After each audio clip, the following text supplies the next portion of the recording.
ආයුබෝවන් සුබ දවසක් ඔයාලා හැමෝටම උමා නිවුස් YouTube channel එකේ අපි ඔයාලව සාදරයෙන් පිළිගන්නවා. ඔයාලාද එකතු වෙලා ඉන්නේ ශ්‍රී ලංකාවේ සුන්දර ස්ථාන සොයා යන අපේ travel with උමා වැඩසටහන සමගයි.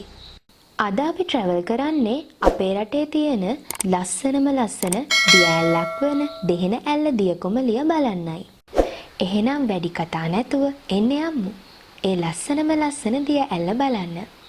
සබරගම පළාතේ රත්නපුර දිස්ත්‍රික්කයේ පැල්මඩොල්ල මැතිවරණ කොට්ටාශයට අයත් රත්නපුර වේවැල්වත්ත ප්‍රධාන මාර්ගයේ 23 වන කිලෝමීටර කනුවට ආසන්න පහත්ගම ගම්මානයටත් අමුණුතැන්න ගම්මානයටත් මැදිව ප්‍රධාන මාර්ගයට ආසන්නයේ සුන්දර පරිසරයක් සහිත භූමි භාගයක මෙම දෙහෙන ඇල්ල දිය කොමලිය පිහිටා ඇත. මෙම දෙහෙන ඇල්ල දිය කොමලිය ශ්‍රී ලංකාවේ තවත් සුන්දර දියඇලි වලින් එකකි. උසින් මීටර 73ක් පමණ වන මෙම දෙහෙන ඇල්ල දිය කොමලිය නරඹන්නන්ගේ නෙත් චමත්කාරයෙන් පුබුදවාලමින් ඉහළ සිට පහළට ස්තර දෙකකින් ගලා හැලේ. දෙහෙන ඇල්ල දිය කොමලිය අලංකාර ලාලිත්‍යයක් ස්වභාව දහමට එක් කරමින් පහළට බසිමින් බඹරබොටුව ගඟ සමග එක් වී නිහඬව ගලා බසී.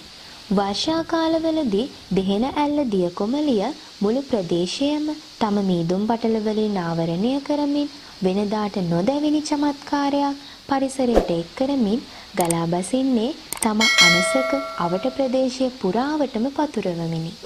අතීතයේ මෙම ඇල්ලට ප්‍රදේශවාසීන් විසින් ගස් ලැබු ඇල්ල ලෙස ව්‍යවහාර කර ඇති අතර එලෙස ව්‍යවහාර කිරීමට හේතුවක් මේ වනතෙක් සොයාගෙන නොමැත.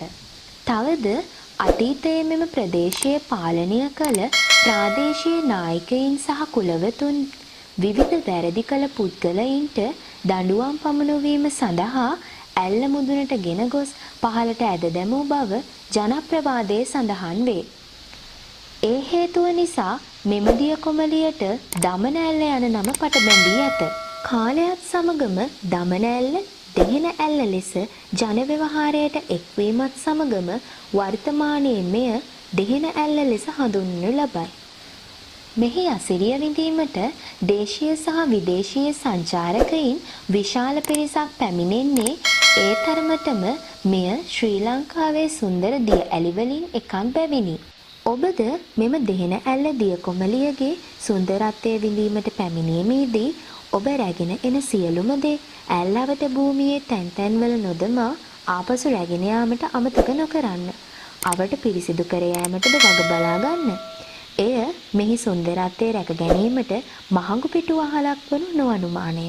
දෙනෝ දහසක් මිනිසුන්ගේ සිත් සතන් වසඟ කරමින් ගලා හැලෙන දෙහෙන ඇල්ල දිය කොමලිය සබරගම පළාතට සම්පතකි. රුවන්තුරයට ආභරණයකි. එය මතු පරපුර වෙනුවෙන් ආරක්ෂා කර රැක ගැනීම අප කාගේත් යුතුකම සහ වගකීමයි. ඔබට මේ වීඩියෝ වැදගත් කියලා හිතෙනවා නම් අපේ YouTube channel එක subscribe කරලා පහළින් තියෙන bell icon එකත් click කරන්න. දැන්ටමත් ඔයාලා මේ සුන්දරත්වය විඳලා තියෙනවා නම් like කරලා share කරලා comment එකක් දාලා යන්නත් අමතක කරන්න එපා.